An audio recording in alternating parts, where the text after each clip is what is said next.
Assalamualaikum warahmatullahi wabarakatuh.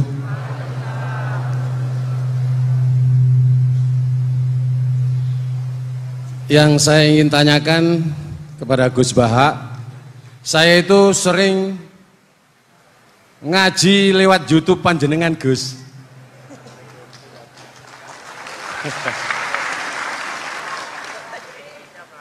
Insya Allah ilmu saya tambah walaupun tidak banyak. Yang saya tanyakan, nopo ilmu kula niki barokah? Yang pertama, karena saya ngaji lewat YouTube panjenengan, saya tidak izin. Untuk itu hari ini saya izin panjenengan. Mudah-mudahan ilmu ingkang saya dapat dari panjenengan niku saged barokah niku Gus. Terima kasih. Wassalamualaikum warahmatullahi wabarakatuh. Waalaikumsalam warahmatullahi wabarakatuh. Langsung mawon Gus nggih, yang satunya dulu.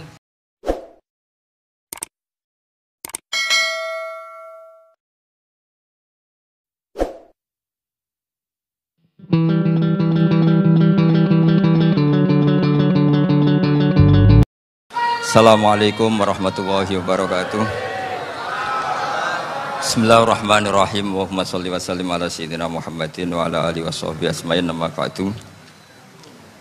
Sedanten ingkang kula hormati wabil khusus teman bapak kula Kiai Haji Agus Ali Masyuri. Beberapa kiai yang tanpa ngurangi rasa hormat, saya hormati semua. Ini ada beberapa Gus. Ini saya ngaji insyaallah 1/4 jam. 1/4 jam nanti yang menghisap Gus Kausar berapa Gus? 10 menit. 10 menit. Begini, sebetulnya saya membela semua umat Islam itu ahlul jannah. Karena saya ini ibarat marketing. Kalau orang Kristiani itu kan setiap orang mati sudah tenang bersama Bapak di surga. Jadi kampanye itu menarik sekali. Sementara kita sudah kiai, sudah imam masjid, sudah ulama, masih saja dikhawatirkan su'ul khotimah. Ini kalau kampanye ini tidak imbang, ini nanti saya takut kalah. Makanya saya bilang pokoknya semua orang mukmin itu ahlul jannah. Karena memang asli hadisnya seperti itu, mangqala la ilaha illallah dakhalal jannah. Bahwa kemudian ada beberapa kiai yang mungkin wataknya itu pesimis, kemudian bikin sekian aturan-aturan yang sebetulnya itu cerminan dari pesimisnya, terus akan-akan masuk surga itu susahnya bukan main. Nah itu saya tidak setuju, karena tadi pasti kalah dengan kampanye sebelah yang setiap orang mati dibilang sudah tenang bersama Bapak apa? Di surga.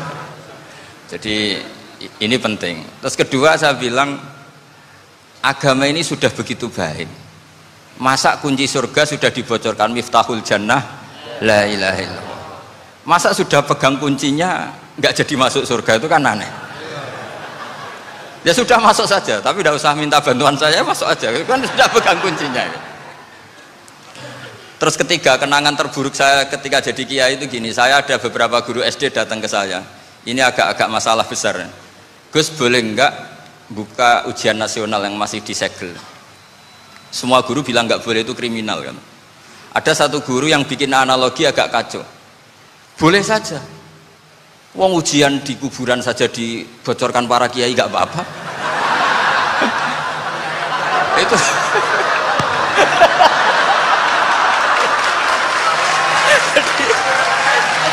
Tapi ini kriminal ya. Perhatian kepada kiai, nggak boleh memukul pemateri.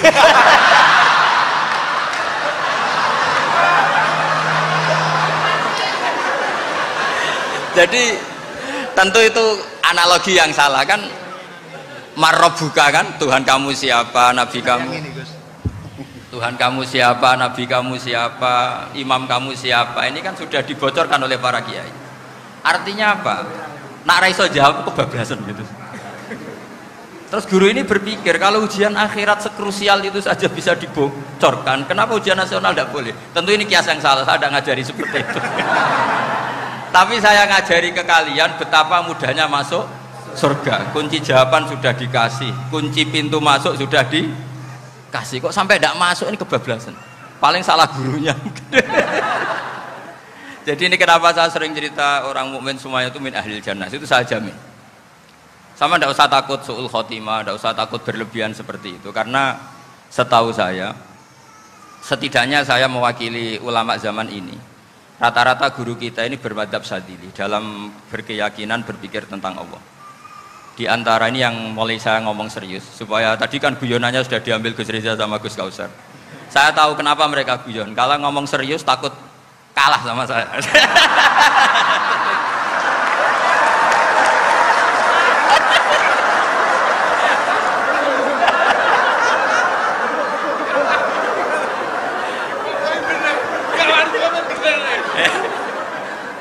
Karena saya ini sudah terkenal pemikir serius, jadi artinya itu satu kepintaran mengalihkan, ya, oh ya, sudah itu satu kecerdasan. Tidak hanya ngalim tapi betul cerdas. Jadi itu bukti beliau ini cerdas itu. Saya berpikir begini, ini madzhab Syadzili. Kita semua tentu Syadzili karena kita semua ngaji kitab hikam. Kita tahu kitab hikam itu muridnya Abul Abbas Al-Mursi, Abul Abbas Al-Mursi muridnya Syekh Abdul Hasan apa? Asy-Syadzili. Saya masih ingat betul makalah itu dan saya ulang-ulang. Setiap saya ngajar di sarang saya ajarkan itu. Kilali kata Abdul Hasan Asy-Syadzili, saya pernah dapat hatif, dapat semacam ilham. Apa makna min syarril waswasil khannas? Itu kata beliau dijawab oleh hatif itu. Hatif itu nggak perlu diterjemah tadi ada karena tadi diajarin itu. Apa yang dihidupkan itu nggak perlu dijelaskan. kata hatif tadi, waswasun yadkhulu bainaka wa baina habibika yunsika altofahu alhasanah wa yudzakiruka af'alaka asai'ah wa yukassiru indaka dzatas shimal wa yuqallilu indaka dzatal yamin liya'dila bika an husni dzanni billah ila su'idzanni billah. Jadi yang dikatakan waswas adalah kamu digiring untuk hanya ingat sisi-sisi kamu yang negatif, dilupakan bahwa Anda punya sisi-sisi yang positif. Misalnya seperti ini, mungkin secara fikih tadi banser-banser tegas, wah ini masalah lelaki perempuan dipisahkan gini-gini. Tapi kenapa Gus Ali bilang ya sudah gini gak apa-apa. Sebetulnya ada rukhsah itu karena ini di depan umum. Yang paling pantangan Nabi itu la yakhluwanna rajulun bimra'atin. Ini ada yang menjaminnya gitu. Malah khawatir saya di sini dipisah tapi setelah berduaan nggak bisa. Jadi toleransinya karena ini di depan umum. Itu masih ada toleransinya. La yakhluwanna rajulun bimra'atin. Begitu juga ketika kita dosa, misalnya kita dosa. Orang Islam setiap dosa itu pasti ingat salahnya, kemudian istighfar. Dan ketika satu kebaikan dibandingkan keburukan, itu kata semua ulama, karena sayyi'ah itu bernilai 1, kebaikan bernilai apa? 10. Itu masih surplus berapa? 9. Jadi itu cara berpikir Abdul Hasan Asy-Syadzili. Kenapa kamu harus berpikir positif tentang Tuhan? Sekali berpikir tentang negatif, itu bahaya betul. Misalnya begini, kamu berpikir tak rewangi jadi kiai, sujud, rukuk, ternyata aku tetap lebu neraka, gunane apa? Itu menurut saya kan nggak punya akal. Sujud itu satu kelaziman menghamba kepada Allah. Normalnya seorang hamba itu ya sujud. Kemudian gara-gara kamu ingin masuk surga, terus logika kamu dibalik, gunanya apa saya sujud? Ternyata saya masuk neraka. Itu pertanyaan yang benar-benar bodoh dan itu menjadikan Allah benci.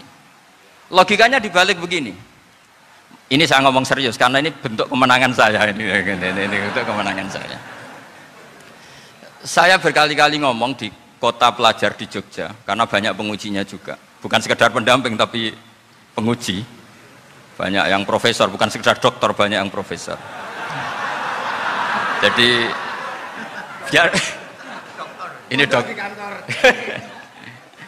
Begini, saya pernah ditanya sama seorang dosen, Gus, saya ini ngaji hadis banyak, tapi ada yang saya tidak paham, yaitu mangqala la ilaha illallah dakhalal jannah, ada kalimat wa in zana wa in saraka.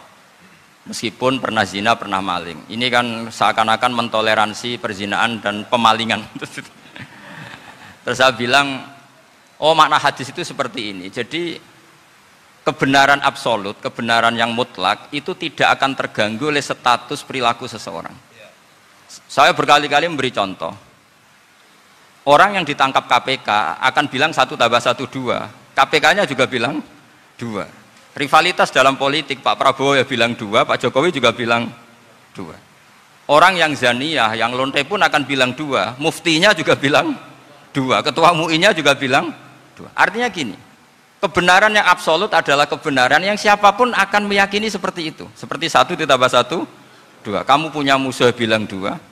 Kalau ibu-ibu ini punya maru, ya marunya bilang 2 tadi, tambah mama. Nggak tahu saya terjemahnya apa tadi. Nah, kebenaran yang absolut itu kebenaran yang siapapun pasti mengakui. Dan uniknya begini, saya pernah ngaji acara himmah, acara pondok sarang di Demak. Kalau kamu bilang 1 ditambah 1 menjadi 2, untuk mengatakan 2 itu kamu butuh hadiah enggak? Mereka semua jawab enggak. Kita semua enggak saja mengatakan tembok itu putih. Kenapa? Karena memang putih. Kita mengatakan 1 tambah 1 2 karena memang kita tanpa presentasi dapat hadiah, dapat penghormatan. Kenapa untuk mengatakan Allah itu Tuhan kita butuh surga? Memangnya kalau tidak ada surga Allah tidak jadi Tuhan?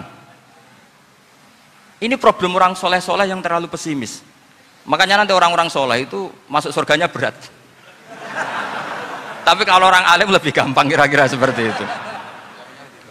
Iya, karena kan imannya lebih bagus. Dalam hadis qudsi Allah ini yang dibuli orang-orang soleh. Laulam akhluk jannatan wala naron alam akun ahlan an uto'ah, dalam hadis qudsi itu. Kalau saja saya tidak menciptakan surga dan neraka, apa saya tidak jadi Tuhan yang perlu ditaati? Apa kalau kamu tidak saya kasih uang 1 juta terus bilang 1 tambah 1 11? Enggak kan? Tetap bilang berapa? 2. Kalau kebenaran absolut yang 1 tambah 1 kamu bilang 2 meskipun tanpa mendapat hadiah. Kenapa untuk bilang Allah Tuhan kamu butuh hadiah surga? Itu kan serah ikhlas belas. Makanya saya terus mengajarkan ikhlas. Ikhlas itu bisa dilatih dengan akal, dengan pikiran, bil ilmi lah. Harus dilatih. Nah di sini ini momen atau makna yang mestinya harus difahami wa inzana, bahwa kalimat ini sah meskipun dilafatkan seorang yang pernah zina. Sama seperti 1 tambah 1 2 sah, diucapkan siapa saja sah. Dan siapapun akan mengucapkan itu secara ikhlas. Ini penting saya utarakan. Sehingga setelah ada firqah-firqah takfiri yang mengatakan orang megang keris itu syirik, ke kuburan syirik, ini syirik. Itu salah besar. Salahnya adalah tadi kalimat-kalimat atau kebenaran-kebenaran absolut ini sudah jadi sibghatullah man ahsanu minallahi sibghah. Kalimat ini begitu absolut di hatinya orang mukmin. Sehingga ketika terganggu oleh hal-hal yang adat istiadat kayak pegang keris, kayak apa, ini tidak mengganggu. Tetap kualitas iman ini di atas keyakinan adat membawa apa keris. Kalau orang membawa keris menjadi syirik karena percaya sama makhluk. Orang misalnya kejawen kalau nggak bawa keris nggak nyaman.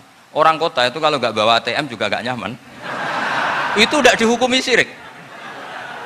Kamu pergi lupa bawa HP nyaman enggak? Enggak, kenapa tidak dihukumi syirik?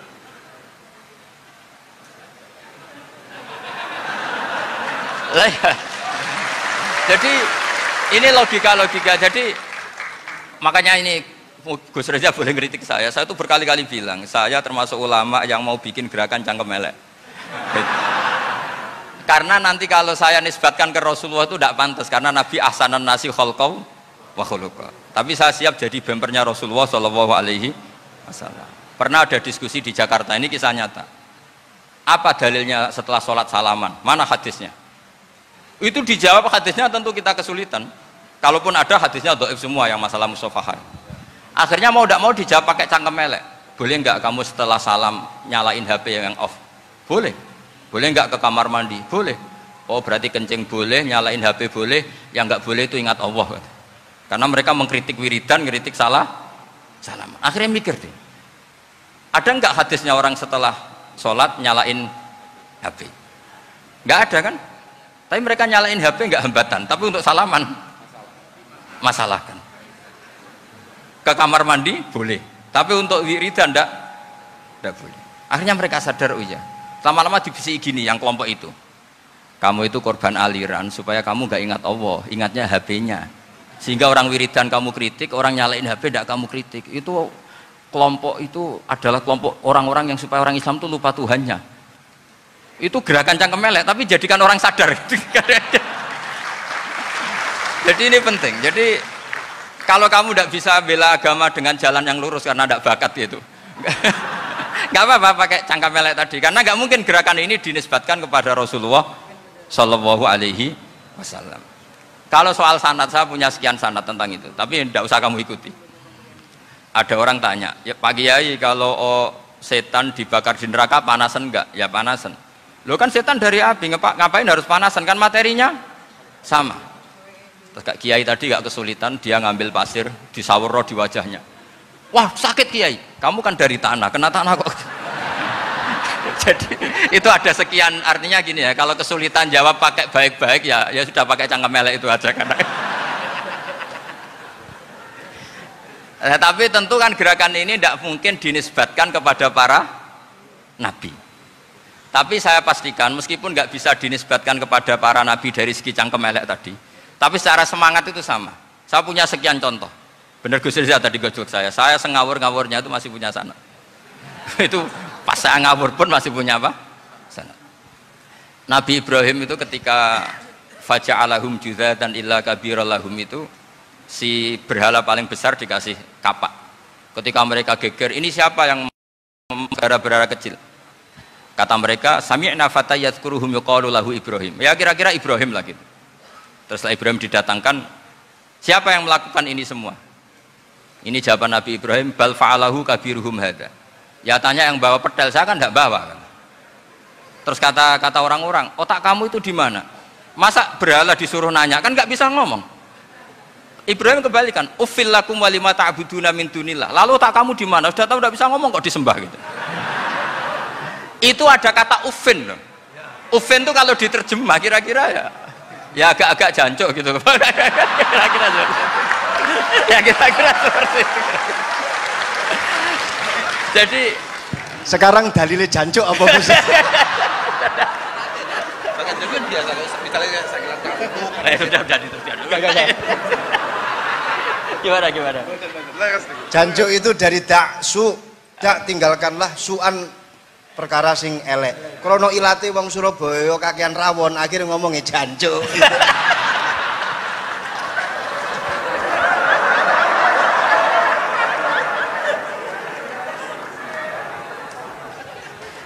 Jadi mulai dulu melawan kebatilan itu harus pakai logika yang vulgar. Karena memang nggak mungkin dengan bahasa-bahasa priayi itu tidak mungkin. Dan ini penting saya utarakan. Nah, kalau nanti nggak mungkin dinisbatkan kepada Rasul karena Nabi adalah ahsanan nasi khalqa wa khuluqa, kita yang ngambil alih saja. Gus Reza, saya, Gus Kaustan ini cara cangkem melek kan pantas. Luas. Selain bakat ya sudah natural. Karena memang itu cara kita menjelaskan kebenaran. Saya ulang lagi, itu cara kita menjelaskan apa? Kebenaran. Mau tidak mau. Saya pernah ditanya sama seseorang, Gus, beberapa nabi itu kan poligami itu bukti hiperseks, karena yang tanya itu orang nasionalis yang nggak pati senang Islam. Terus tak balik tanya, perempuan itu makhluk lemah enggak? Ya lemah. Kalau nolong lama satu itu gimana? Ya baik. Kenapa nolong dua jadi tidak baik? Harusnya kalau nolong tiga tidak baik. Tapi saya tidak dukung poligami. Ini cerita. Setidaknya mereka jadi ingat. Saya itu pernah ditanya agak-agak orang ateis. Dia benci Islam tapi neliti Islam. Pertanyaan kedua, kenapa dalam perang itu seakan-akan Nabi itu perampok? Hartanya orang kafir disita kemudian menjadi ghanimah. Itu kan kayak ngerampok. Terus saya tanya gini, kalau ada penjahat ke rumah kamu kemudian pakai senjata api, setelah kamu ringkus, itu senjata api kamu kembalikan apa kamu sita? Oh ya saya sita, kalau tak kembalikan dipakai ngerampok lagi. Ya sama seperti itu, kalau kekuatan mereka dikembalikan akan dipakai kekuatan mereka lagi. Jadi ya lagi-lagi ini kemenangan orang serius. Karena nanti guyonnya sudah dintekno sama Gus Safa sama Gus Riza. Nah, kenapa saya ngajar begitu rileks, begitu santai? Karena pikiran saya sederhana. Fa innal uqula muttarratun ila qabilil haq. Akal sehat pasti dipaksa menerima apa? Kebenaran. Sehingga kebenaran itu tidak usah kamu ngomongkan secara serius, tidak perlu. Kebenaran itu mudah diterima. Saya itu pernah ngaji berkali-kali di Jogja di mana-mana sampai ada buku seorang dokter nulis tesisnya itu bangga lagi menjadi muslim setelah ngaji saya itu. Karena saya menerangkan itu ringan. Orang Islam itu harus mencintai Allah. Ciri utama cinta itu tidak tegang, rileks. Saya bilang begini, kalau kamu pernah 1 tahun digratisi orang rumah, makanan, kamu kira-kira itu mudah nggak mencintai orang yang berjasa sama kamu, minjemin rumah dan kasih makan gratis? Mudah kan? Apalagi kita ini mudah mencintai orang yang minjemin mobil 1 tahun, ngasih rumah 1 tahun, apalagi selamanya. Kenapa kita tidak mudah mencintai Allah yang memberi kita bumi, air, oksigen, semuanya kita dikasih Allah? Akhirnya mereka mikir, wong mencintai seseorang yang ngasih dalam durasi 1 tahun saja mudah, apalagi mencintai Allah yang ngasih kita tanpa batas. Itu disebut walladzina amanu asaddu hubbal lillah. Orang mukmin itu mudah sekali mencintai Allah. Caranya dilatih tadi. Kita mudah mencintai orang yang berjasa sama kita. Kenapa tidak mudah mencintai Allah yang tentu jasanya lebih besar? Nah, karena akhir-akhir ini banyak orang yang terlalu nazir, terlalu apa? Kata Nabi kan basyiru walatu nafiru yasiru walatu asiru. Sehingga saya bikin gerakan. Pokoknya semua orang mukmin pasti masuk surga. Nanti soal ada kesalahan-kesalahan kecil yang menjadikan orang su'ul khotimah itu sifatnya kehati-hatian. Jangan menjadi hukum. Hati-hati itu tidak menjadi hukum. Kalau kamu nyupir hati-hati itu bukan berarti pasti kecelakaan, enggak.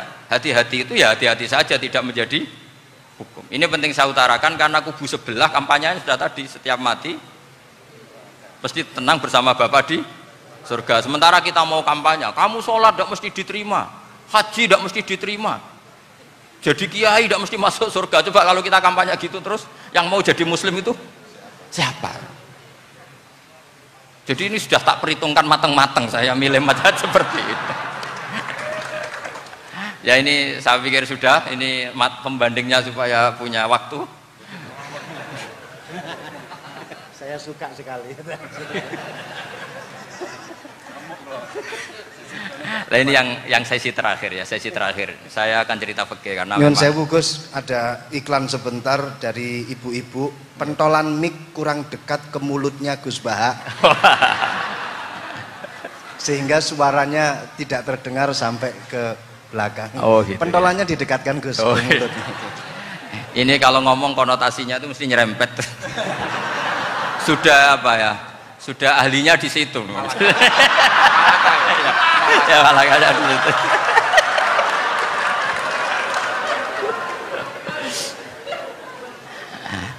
Dalam sesi terakhir saya cerita pentingnya pembanding. Imam Rafi'i itu yang ngarang kitab Muharrar. Kitab Muharrar ini adalah ringkasan dari kitab Al-Wasit. Al-Wasit itu karangannya Imam Ghazali. Al-Wasit sendiri ini khas ngaji NU, karena NU maknanya Nahdlatul Ulama, gerakan para ulama. Jadi kalau nggak ngerti alim-alim seperti itu ya ada NU. Sebenarnya sampai itu pasnya Nahdlatul Ummah, gerakan umat. Tapi kan sudah jadi partai politik Nahdlatul Ummah. Karena yang katakan NU itu Nahdlatul Ulama, gerakannya para ulama. Imam Rafi'i itu berpendapat sujud itu cukup pakai baduk, pakai jidat. Itu dalam kitab Muharrar. Wal asoh anna sujud yasihu mau cukup biwatil jabhah.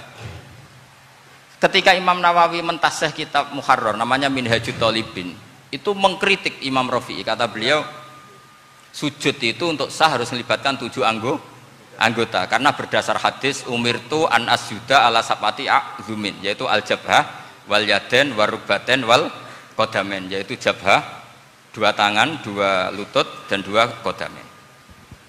Akhirnya saya ngecek di kitab asli, Imam Rafi'i termasuk Ashabut Tarjih dan Imam Nawawi. 2 orang ini khilaf. Kan nggak mungkin kita sebagai mushahihnya, karena yang khilaf ini 2 ulama besar, satu Imam Rafi'i, satu Imam siapa? Nawawi. Kita tidak bisa hanya ngikuti Fathul Mu'in yang mengatakan idhaktalafan Nawawi war Rafi'u kudiman Nawawi, tidak bisa, karena Imam Nawawi ini sering nginduk sama kitabnya Imam Rafi'i karena senior Imam Rafi'i. Setelah saya cek di kitab kitab asli Mamba ya, satu sumbernya semua mazhab apa? Syafi'i. Ternyata Imam Syafi'i nak ngedikan hanya begini. Wa uhibbu, saya suka setiap orang Islam sujud itu melibatkan 7 anggota karena itu aman, pasti sah. Tapi wayah tamilu, kata beliau, tapi mungkin saja sujud hanya watul jabah itu sah. Kenapa? Kata Imam Syafi'i, liqaulihi sallallahu alaihi wasallam atau li du'aihi apa sallallahu alaihi wasallam fi sujud sajadalaka wajhi wa sam'i wa basari. Nabi ketika sujud itu hanya berdoa, ya Allah sujud kepada engkau wajhi wa sam'i wa basari. Nabi tidak menyebut wayadi wa rukbati wa qadam. Sehingga saya berkali-kali benar kata Gus, saya ini pembela umat. sing sujute 7 anggota ya tak lem, pantes dadi Rais Suryah. Gitu. Yang sujute bathuk tok ya tetap sah ngikuti mazhabnya Imam Rafi'i. Meskipun itu tidak saya anjurkan. Tentu tidak saya anjurkan. Alasannya Imam Syafi'i tadi, Rasulullah pernah berdoa dengan kata-kata sajadalaka wajhi, bukan diteruskan wayadi warubati wakoda. Sehingga fal khilaf huna bakin ala khiddati kalau dalam bahasa fikih. Khilaf biar tetap sesuai aturan khilaf masing-masing. Enggak perlu kamu menggugurkan pendapat Rafi'i yang mengesahkan sujud hanya pakai jabah. Ini penting karena tadi seperti saya katakan, yang sujud anggota itu ya masuk swarga mergo pintere, sing nganggo bathuk tok yang mlebu swarga mergo gobloke tadi, karena aksaru ahlil jannah al-bulhu. Nah, ini madhab saya. Jadi saya itu ingin umat Islam itu baik-baik saja. Ya. Karena tidak mungkin lah kita tidak bela Islam di zaman akhir, tidak mungkin, karena di kubu sebelah kampanyenya sudah seperti itu. Kalau kita ngomong ikhtiyat, kiai ra mesti mlebu swarga, sing salat ngethuk ra mesti husnul khotimah, wah akan jadi repot. Saya ini pengagum teori ikhlas, dilatih bil ilmi, saya ulang lagi, dilatih bil ilmi. Saya ini malunya tadi saya mengatakan 1 tambah 1 2, itu meskipun tidak ada yang memberi hadiah tetap saya katakan 2. Saya mengatakan air itu dingin, tidak ada yang ngasih hadiah, saya akan bilang kalau air itu dingin, kalau api itu panas. Untuk hakikat-hakikat seperti itu saja saya jujur tanpa ingin imbalan. Tapi ketika hakikat mengenai Allah kok saya minta imbalan surga dan neraka, ini apa-apaan? Kira-kira gitulah, Rais Suryah macam apa gitu.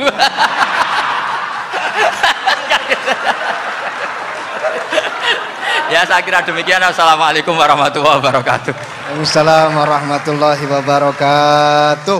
Alhamdulillah. Baru kali ini ada seminar yang dikritik terus sama pemateri itu pendampingnya.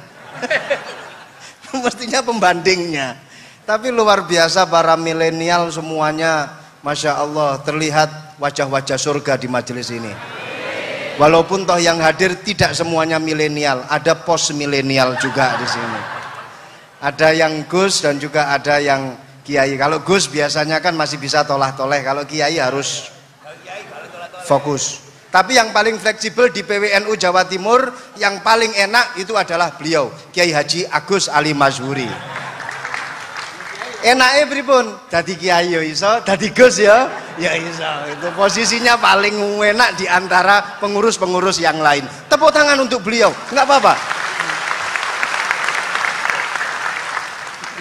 Langsung saya buka pertanyaan, yang ditanya 2 orang, jangan pendampingnya. Yang ditanya 2 orang. Kalau enggak Gus Baha, Gus Kausar. Saya hitung sampai 10, enggak ada pertanyaan, kita tutup dengan doa. 1, 10. Ada yang 2 mawon nggih, pertanyaannya 2. 1, monggo. Yang perempuan, saya ingin yang perempuan, monggo. Sudah 2.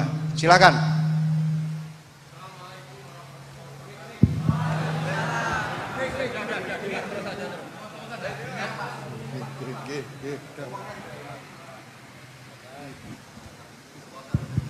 Bismillahirrahmanirrahim. Assalamualaikum warahmatullahi wabarakatuh.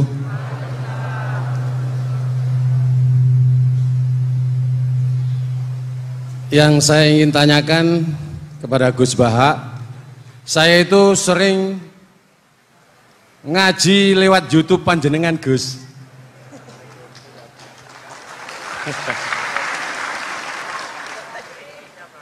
Insya Allah ilmu saya tambah walaupun tidak banyak.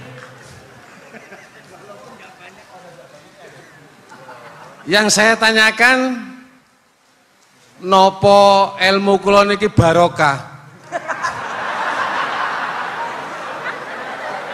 Yang pertama,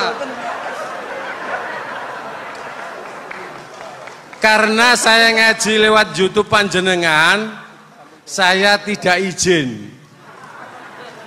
Untuk itu hari ini saya izin panjenengan, mudah-mudahan ilmu ingkang saya dapat dari panjenengan niku saged barokah niku Gus.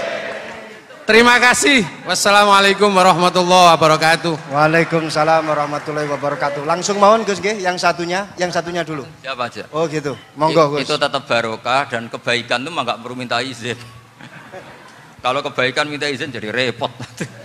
Jadi kalau dalam kitab fikih disebut iktifaan bil idzni syar'i, karena syara akan selalu memberi izin sama kebaikan. Itu udah hanya masalah YouTube sampean. Tadi melihat wajah Gus Ali ibadah, pamit dulu.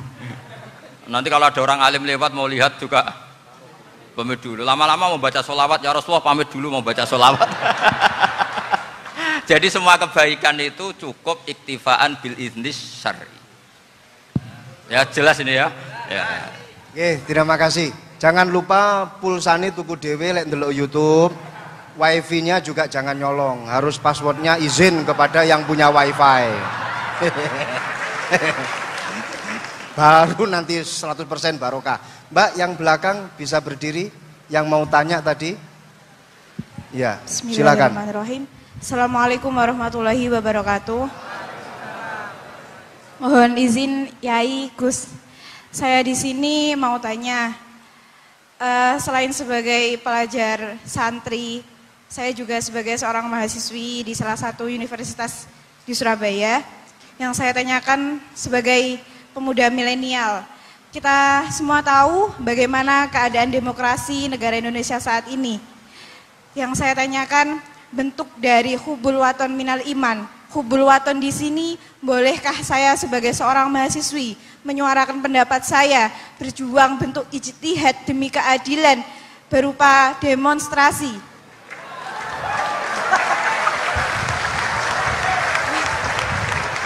Ngapunten. Yang saya tanyakan di sini, bagaimana menurut Gus, apakah saya melakukan demonstrasi ini sudah baik atau sangat baik atau mungkin perlu dikaji kembali? Terima kasih. Wassalamualaikum warahmatullahi wabarakatuh. Hubungan antara demonstrasi dan hubbul wadon minal iman.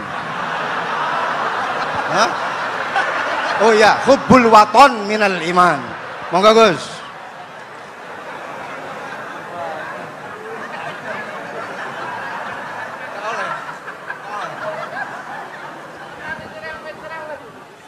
Ini benar-benar ahli.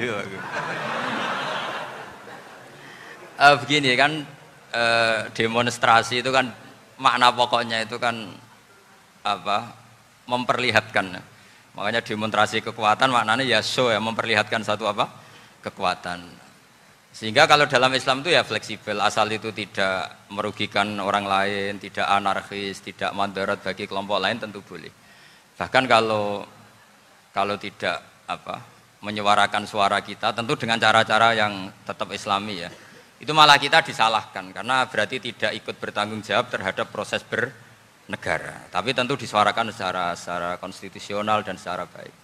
Kemarin pas demo di Jogja yang ramai itu masalah rancangan KUH itu, rektor UI juga ketemu saya, pamit Gus mau demo aja ya, tapi yang baik dan sopan karena begini ya, di Quran itu ada ayat walau la daf'uhin nasa ba'dahum bi ba'dil la fasadatil ard. Jadi kekuatan manapun itu harus dikontrol. Tentu kontrol itu macam-macam. Tapi tentu saya ulang lagi, jangan anarkis, jangan melakukan sesuatu yang kontraproduktif. Jadi menurut saya pernah ditanya, Gus kalau pemerintah itu didukung 90% rakyatnya bagus enggak? Ya bagus, berarti presidennya hebat, didukung mayoritas rakyat. Kalau hanya 55 ya bagus, presidennya biar tahu, biar hati-hati karena dipilih separuh lebih sedikit gitu. Lah kok bagus semua? Ya emang harapan kita sama Allah semuanya baik semua kata saya gitu. Jadi susahnya apa sih kita melihat sesuatu itu, asal agama ini kan gampang, asal tidak maksiat itu baik. Asal gak maksiat itu baik. Ma khayyara Rasulullah baina amrayni lakhtara aisarahuma malam yakun isman. Jadi demo itu bukan, nah kalau demo yang diharamkan sebagian fatwanya ulama tentu yang maknanya yang anarkis. Kalau yang dihalalkan tentu maknanya yang tertib. Itu biasa dalam hukum fikih. Rasulullah ngendikan A, mahmalnya seperti ini. Rasulullah ngendikan B, mahmalnya seperti ini. Karena kadang ngendikanin Nabi cara zahir itu berlawanan. Misalnya Nabi ditanya, amal paling baik apa ya Rasulullah? Nyaur utang gitu. Karena biasa yang ngemplang mungkin yang tanya itu tukang. Tapi kadang Nabi jawab birrul walidain. Kadang jawab as-sholat li awwali waktiha. Karena penanyanya ini beda. Kan nggak tahu sholat. Gimana? Cinta pun nggak tahu sholat. Ya, cinta kok ora tahu sholat kata beliau. Kan gitu. Jadi ini penting saya utarakan karena zaman Nabi itu ya biasa Nabi misalnya ngendikan sesuatu itu.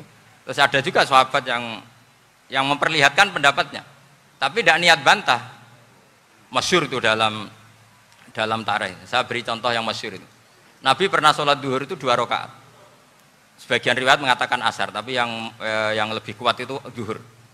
Setelah 2 rakaat Nabi sholat, itu akabiru sahabat papan atas itu sudah ada yang ngendikan karena mereka sopan semua, tahu etikal. Setelah Nabi pulang sudah dekat pintu, ada sahabat yang berdiri. Ya Rasulullah, aku siroti sholatu amnasita. Ini sholat model kosor, apa engkau lupa? Tapi sahabat yang nggak tanya, ini niatnya malah lebih agak-agak buruk. Baguslah kalau sholat terbaru 2, berarti besok ya 2. Karena pakai teori nasah mansuh, berarti hukum itu pakai yang terbaru. Jadi gayanya tidak tanya, tapi lebih sama mungkin yang setuju undang-undang tadi ya tentang rumah tangga, kalau istri nggak mau dikumpuli tetap dipaksa, nanti suaminya bisa dilaporkan ke pengadilan gitu. Saya pasti mikir saya bukan masalah pengadilannya, pasti istrinya cantik. Kalau jelek kan nggak mungkin dipaksa. Ini ketularan ya. Jadi saya cara berpikir tuh.